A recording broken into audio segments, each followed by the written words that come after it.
Hello and welcome to this recording of Net Zero and ESG strategies. I'm Barbara Albert, co-CEO of 100% Renewables, a consultancy specializing in the development of net zero strategies. Today I'll be talking about why ESG and net zero matter to you, how to calculate your carbon footprint, how to achieve net zero and carbon neutrality, and support that is available from the government. I'll start my presentation by talking about the big picture. What is ESG and why do we need to act on climate? So, what is ESG?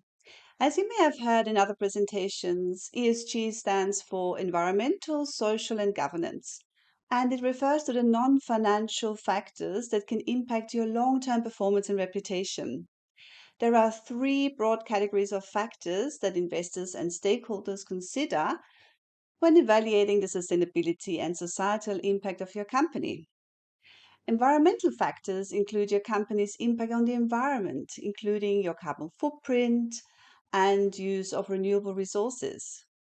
Social factors focus on the impact your company's operations have on society, including labor practices, human rights and modern slavery, and community engagement.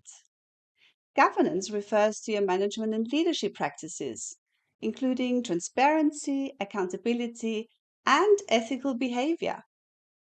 In today's presentation, I'll be focusing on net zero, which is an important aspect of addressing the environmental impact of your company, as reducing greenhouse gas emissions is crucial in mitigating climate change. Now, in the past decades, greenhouse gas emissions have been increasing. And due to all historical and current carbon emissions, global temperatures have already increased by more than 1 degree Celsius from pre-industrial levels and by around 1.4 in Australia. Continuing with business as usual could result in a temperature increase of roughly 4 degrees Celsius, leading to catastrophic changes in our environment and way of living. With current climate policies around the world, global temperatures are projected to rise about 3 degrees Celsius, which is still a catastrophic outcome. However, to limit warming to reportedly safe levels of well below 2 degrees, let alone 1.5 degrees, current Paris pledges made by countries are not enough. Carbon emissions need to decline at a much steeper rate in the near future and reach net zero by mid century to have a 50% chance of keeping warming below 1.5 degrees. Now, in 2015, the landmark Paris Agreement was reached. The adoption of this agreement sent a clear signal that we must reach net zero emissions by 2050 to avoid catastrophic climate change. How does the Paris Agreement affect you? Well, firstly, governments of countries that have signed up to the Paris Agreement are now putting additional focus on climate action. There is pressure from investors, and big corporates are also driving action in their supply chain.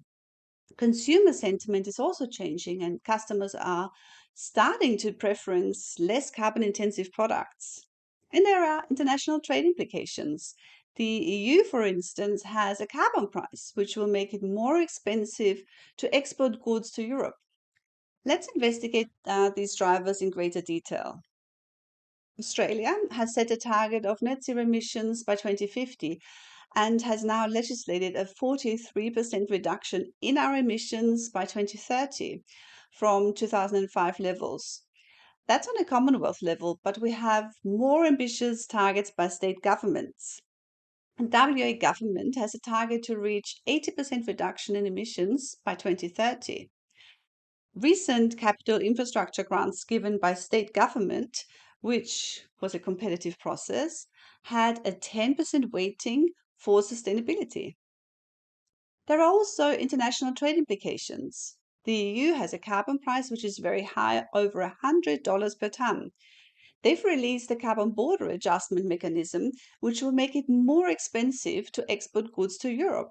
It doesn't make sense for EU governments to make domestic businesses pay for the right to emit while allowing overseas competitors to emit for free. It's unclear whether the CBAM will include agricultural products in the future. The current EU ETS does not include agriculture. Consumer sentiment is changing and customers are starting to abandon carbon-intensive products. For instance, people and organizations are starting to divest from fossil fuels, and some people are shifting their diets. More and more companies are offering carbon neutral products and services. The example shown here is from Suncor. Not only are they offering a carbon neutral service for having your account with them, they also offer customers more transparency on carbon emissions associated with their purchases. Even beef can now be carbon neutral. Please have a listen to this 3-minute video that I've taken from a podcast with Austro Fisheries. David Carter is talking about the value of carbon neutral premium brands. So one of the key messages at 100% Renewables that we try to get across to our clients and to others is that a goal to reach net zero emissions can be profitable when done right, and it doesn't have to be an added cost. And in your climate active public facing documentation, you say, done correctly, being carbon neutral can be a profit center, not a cost center. This aligns perfectly with how we believe businesses can benefit in this whole transition.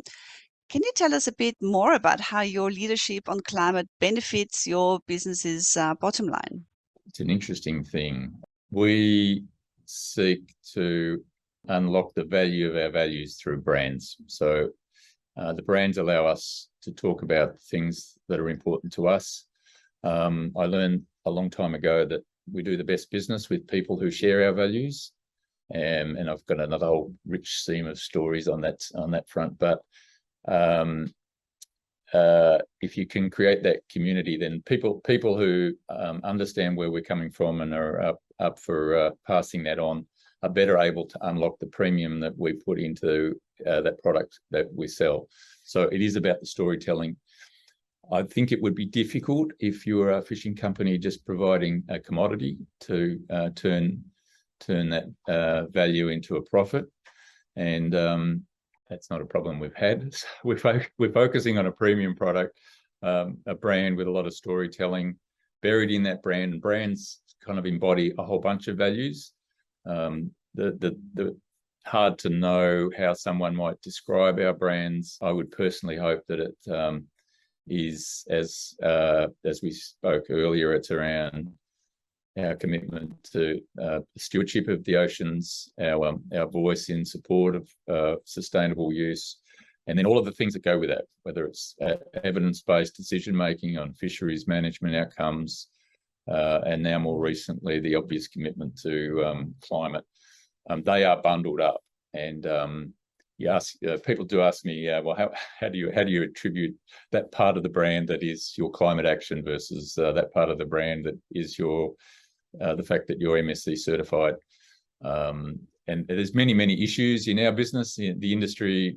You can talk about bycatch, you can talk about illegal fishing, you can talk about labour practices, animal welfare. There's a checklist of things that this business is no different from any other, where every industry has its social license challenges.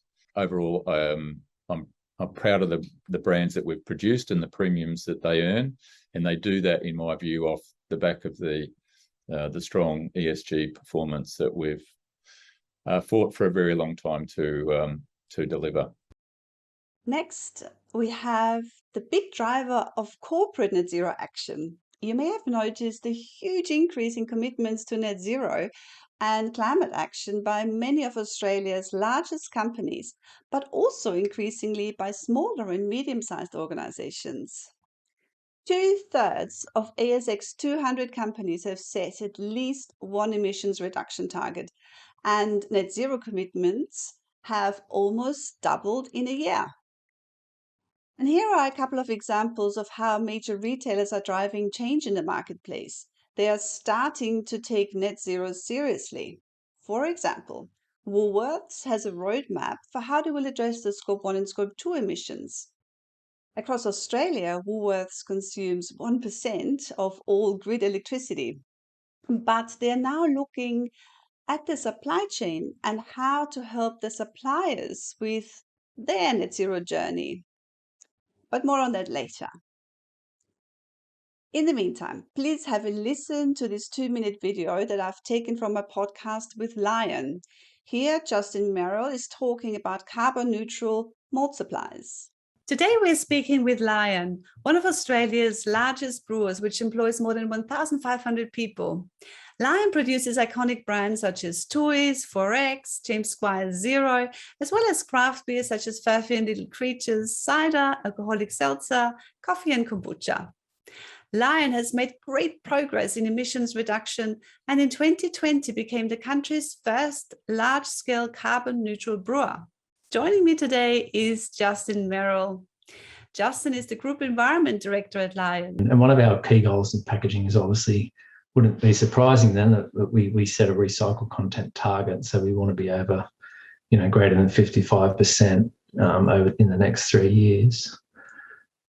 And we want to have all our packaging recyclable. And as I said, fortunately, we're in a good position because we use kegs and we use cans and we use bottles, and they're all, recyclable many, many times over. The other scope 3 that you spoke about, obviously the ingredients, and we spoke a little bit about agriculture and how that process leads to carbon emissions. There's some good work being undertaken with some of our, and one thing I should point out too is that, we don't use barley in beer making, we use malt. Malt is modified barley. So the barley comes from the farms, it goes to the maltsters, and then it goes from the maltsters to the breweries.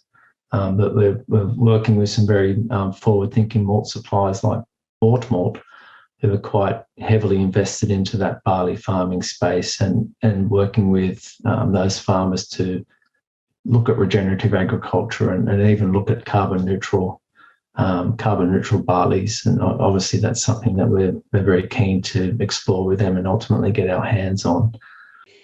Now we come to investor pressure, and in essence, this is where organizations are examining and addressing the climate change risk and the related opportunities. You may have heard of the TCFD, the Task Force on Climate-Related Financial Disclosures, which was created in 2015 to develop consistent climate-related financial risk disclosures for use by companies, banks, and investors in providing information to stakeholders. TCFD is mainly used by the big corporates to address the physical and transition climate risks.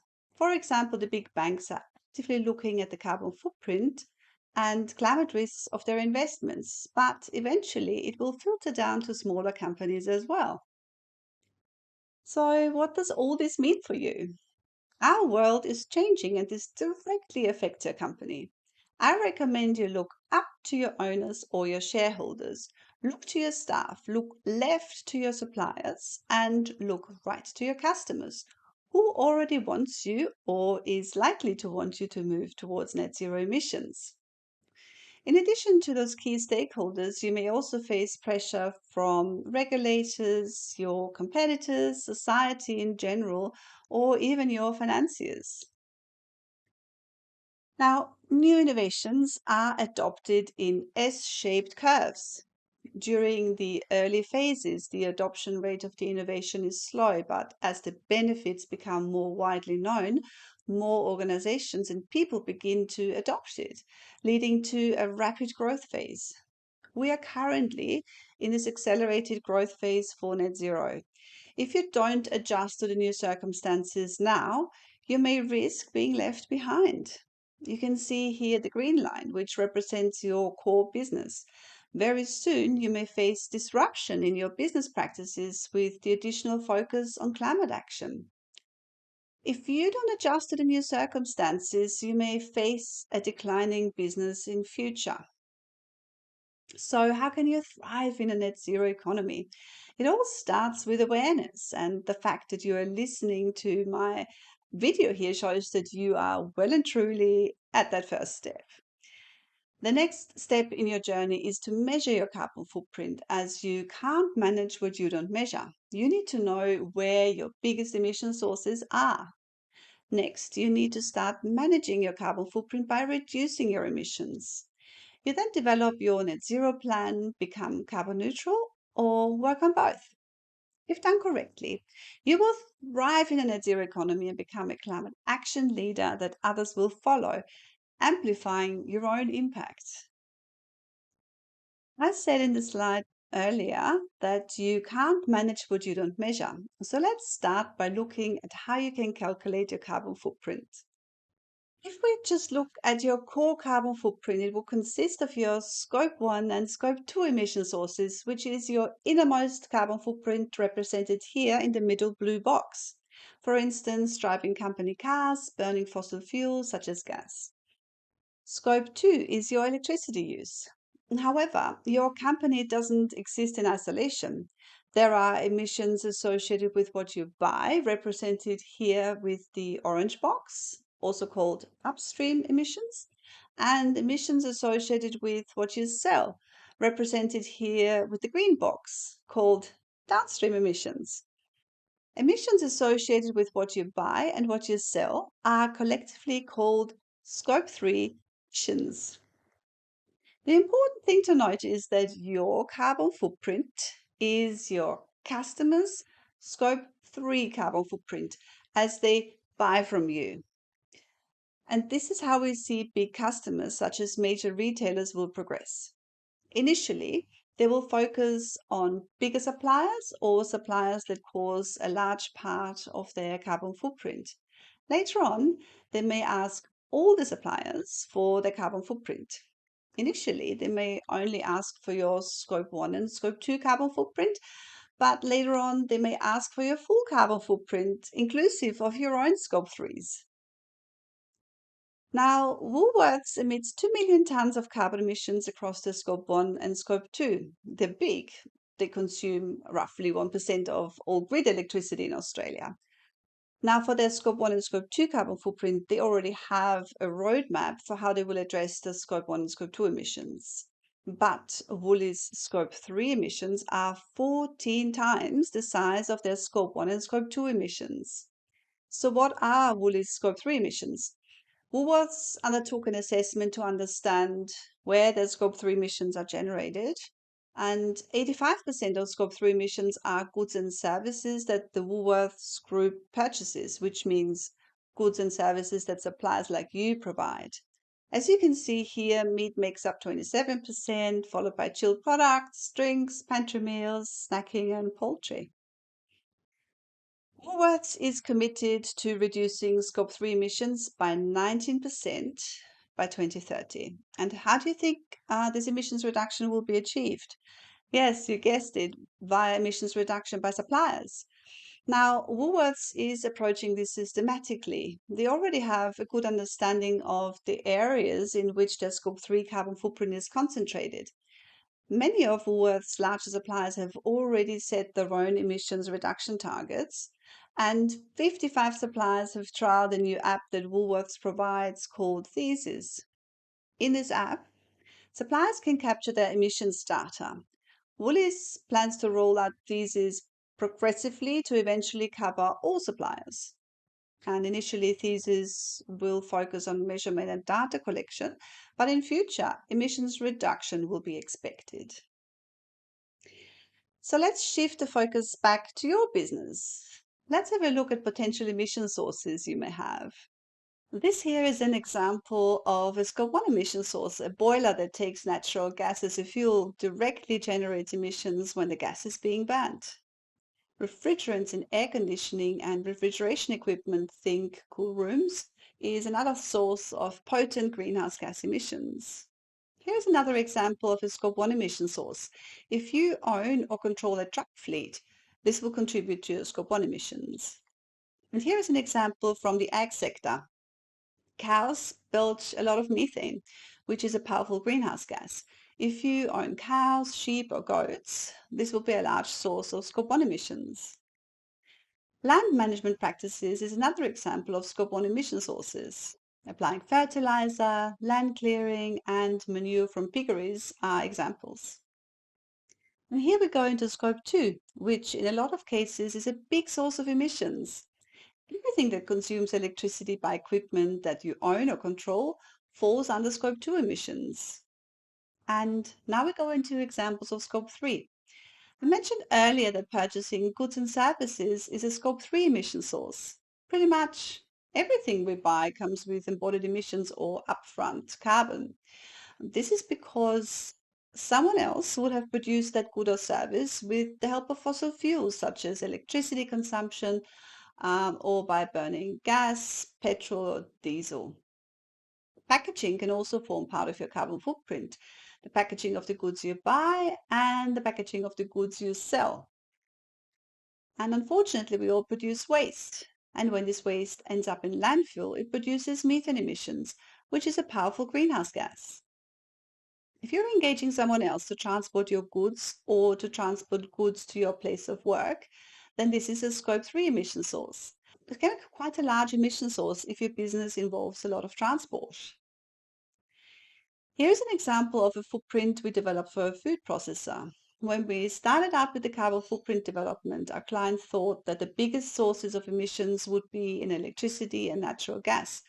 But when we did the calculations, it turned out that raw sugar is the biggest input into our client's business process and actually the largest contributor to the footprint.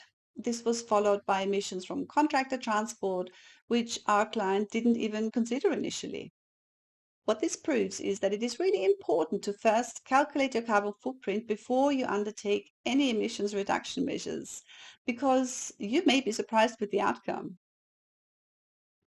We'll now move on to the next step, which is emissions reduction.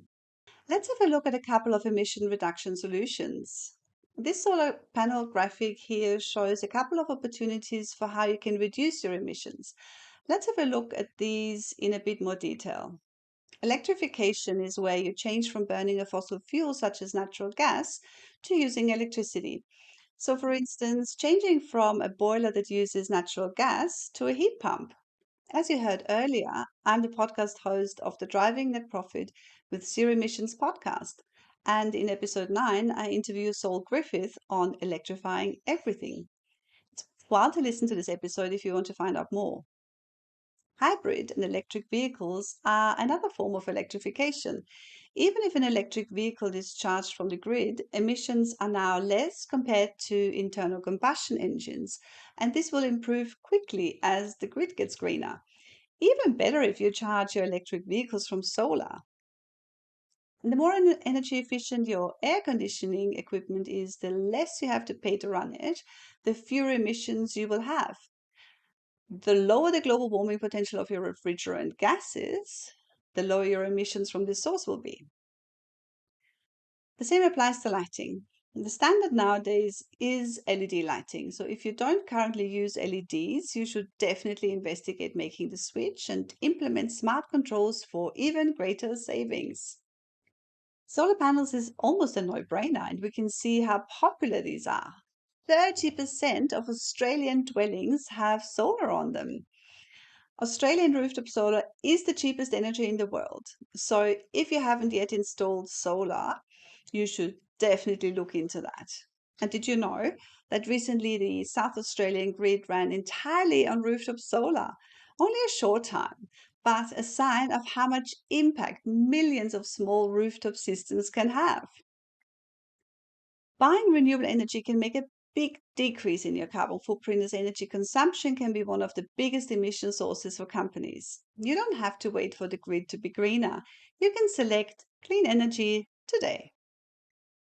You can also purchase products that are carbon neutral, as you don't have to count the purchase of these products towards your organizational carbon footprint. Not sending waste to landfill saves methane emissions in landfill. And where you don't own your facilities, you can work with your landlord to make your leased facilities greener, such as through solar, efficient fit out and air conditioning, or through high star rated buildings or tenancies. Purchasing carbon offsets should be the last resort in your net zero strategy, but it's an essential part in becoming carbon neutral, which I'll explain a bit later. We'll now move on to the next step, which is working towards net zero. Since the publication of the ISO Net Zero guidelines, we have a definition of what net zero means as opposed to carbon neutral. Carbon neutrality is an interim target on the path to net zero. You can reach carbon neutrality by purchasing carbon offsets. Net zero emissions is achieved when your organization's emissions of residual greenhouse gases are balanced by greenhouse gas removals. Here you can see how carbon neutrality works. You balance your greenhouse gas emissions with an equal amount of carbon offset purchases, and voila, you are carbon neutral. Here you can see how net zero works. You first focus on reducing your greenhouse gas emissions to a minimum, and then you balance your residual carbon footprint with an equal amount of carbon offsets. So let's have a look at how you can achieve net zero. As a reminder, you need to reduce emissions as much as possible first. So here is how you can do that. After you've calculated your carbon footprint, the journey starts. You'll ask yourself how you can avoid carbon emissions, how you can reduce carbon emissions, how you can produce renewable energy, and then for the remainder of your carbon footprint, you can purchase renewables, carbon neutral products, sequester carbon in land or vegetation, or purchase carbon offsets. Once you have decarbonized your business and balanced your residual small carbon footprint with offsets, you have reached net zero. This will be sometime in the future, perhaps later in this decade, maybe in the 2030s for leading businesses, but at the latest by 2050 for everyone. I'm going to show you what a science-aligned net zero pathway could look like. In the absence of any carbon reduction activities, emissions will grow as your business hopefully grows. However, because the grid is getting greener, your electricity-related emissions will fall automatically over time. Now, you'll rarely achieve net zero emissions with a single silver bullet solution. There are many opportunities that contribute to a net zero goal, such as energy efficiency, on-site solar and batteries, renewable energy purchasing, waste management, fleet electrification, and supply chain initiatives. In a net zero strategy, you're minimizing carbon offset purchases and use them only for those emissions that are too hard to reduce or remove directly. Your net zero plan doesn't have to be complicated. You can, if you want, fit it all on one page. Just think about all the things you're already doing across your emission sources and think how you're already avoiding and reducing emissions. Then think about what you can do in the medium term. What additional opportunities do you have to reduce your emissions? If things are outside of your control, say if you are renting, perhaps you can work with your landlord on reducing your carbon footprint. And what opportunities do you have in the longer term? These might be opportunities that may be cheaper to implement in future, perhaps because prices are coming down or perhaps existing equipment has reached its end of life. For example, batteries, electric trucks, or animal feed. Let's change gears and look at how you can achieve carbon neutrality. Remember, for carbon neutrality, you only need to balance your greenhouse gas emissions with an equal amount of offsets, so you can go carbon neutral right away. This here is the same pathway I showed you earlier, but this time you are taking your carbon footprint to zero via the purchase of carbon offsets. At the same time, you should be implementing a net zero strategy, which will focus on decarbonizing your business. If you decarbonize your business, offset purchases will reduce over time. In Australia, the most respected standard to go carbon neutral is the Climate Active program run by the Commonwealth Government. And here are some examples of brands that have chosen to go climate active, carbon neutral.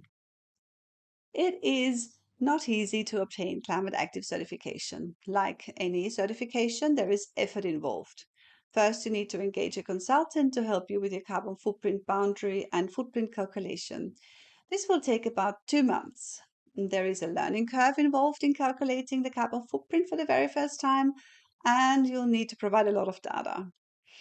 Then once your consultant has prepared all the necessary documents and files, the files will be sent to a third party, a verifier, to validate the work of your consultant and perhaps your activity data. Once you've received a tick of approval from your validation provider, you'll need to purchase carbon offsets via an offset broker. It's not a straightforward purchasing decision as there are so many different carbon offset projects available. You'll need to choose the ones that best fit your preferences and your budget. Then once you've purchased the right amount of offsets, the whole package, the work of your consultant, of the verifier, proof of retirement of offsets, all that gets sent to the Climate Active team and they have a final look at it. Once once you receive the tick of approval from them, then you're allowed to display the Climate Active logo and use the logo in your marketing materials. So let's have a look at the pros and cons. The cons are that it's costly, it requires effort on your part, and it may divert funds away from deep decarbonization. Plus that, of course, you'll have the amazing benefits of the carbon neutral branding and positioning.